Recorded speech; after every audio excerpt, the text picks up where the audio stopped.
আমি যে তোমার পাগল আমায় চিনো না।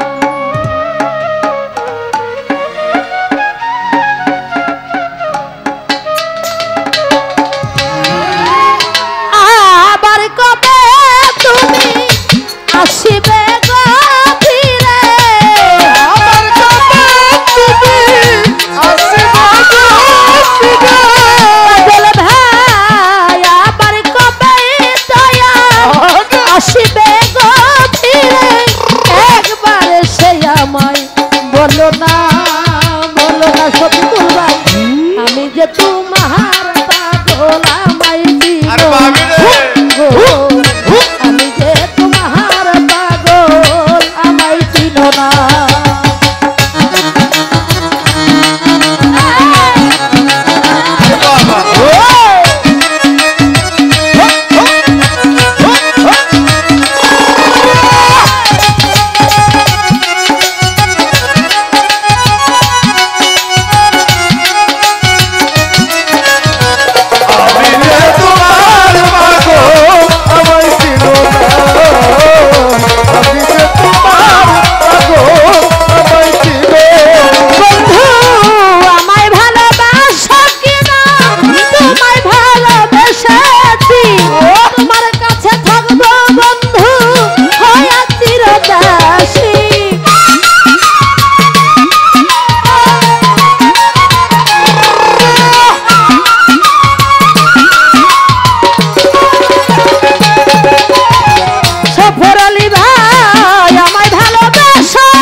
আমি যে তোমার পাগল আমায় চিনো না, আমি যে তোমার পাগল আমায় চিনো না।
আমি যে তোমার পাগল আমায় চিনো না, হাইরে আমি যে বন্ধুর পাগল আমায় চিনো না।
এই গানের মাধ্যমে শফিকুল ইসলাম ভাই হ্যালো অনেকগুলো টাকা দিয়ে আশীর্বাদ করলেন, পাশাপাশি অনেক ভাই, সকলের প্রতি রইল সালাম, ভালোবাসা, ধন্যবাদ।